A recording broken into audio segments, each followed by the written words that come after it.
ये वीडियोस बरतानिया की इंतहाई दाएं बाजू की जमात ब्रिटेन फर्स्ट की नायब सरबराह जीडा फ्रांसन की जानिब से पोस्ट की गई थी। इनमें से 2 वीडियोस में पुरतशद्दुद कार्रवाइयां दिखाई गई हैं और एक में बज़ाहिर एक मुसलमान शख्स को हजरत ईसा की वालिदा मरियम के मुजस्समे की बेहुरमती करते दिखाया गया है। इन वीडियोस की तस्दीक नहीं की जा सकी, लेकिन बहुत से हलकों की जानिब से ये दावा सामने आया है कि इनमें से कम एक वीडियो जाली है।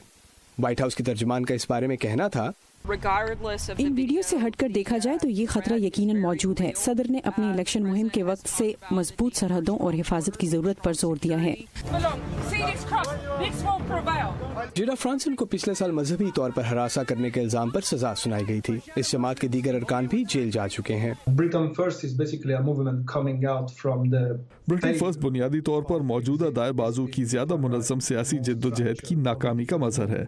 इससे दाएं बाजू की शिद्दत पसंदी और दूसरे मज़ाहिब से नफरत की जज्बात को तक़वियत मिलती है, जिन्हें हम दुनिया के मगरबी हिस्से में पनपता देख रहे हैं। मेरा नहीं ख्याल कि ये महज ट्रंप तक महदूद है, बल्कि ये दर हकीकत पूरी मगरबी दुनिया का मसला है। ब्रिटेन फर्स्ट के अल्फाज बरतानवी हिज़्ब मुखालिफ की जमात से ताल्लुक़ रखने वाली रुकने पार्लिमान जो कॉक्स के कातिल ने भी हमले के वक्त कहे थे।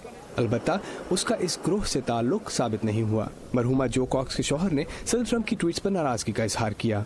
जब भी मुसलमान इंतहा पसंदों की जानिब से हमला होता है तो हम सवाल करते हैं कि इस नफरत की वजह क्या है। हम पूछते हैं नफरत फैलाने वाले कौन हैं। इस तरह के गिरोह बिल्कुल यही कर रहे हैं और इस मसले में दाएं बाजू से मुंसलिक गिरोह और अमरीकी सदर उनको शह दे रहे हैं।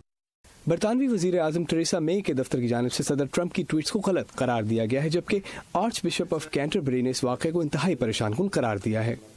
बुध के इख्तिताम तक सदर ट्रंप ने इस तनकीद का जवाब दिया और अपनी जवाबी ट्वीट में टेरेसा मे को तनकीद का निशाना बनाया।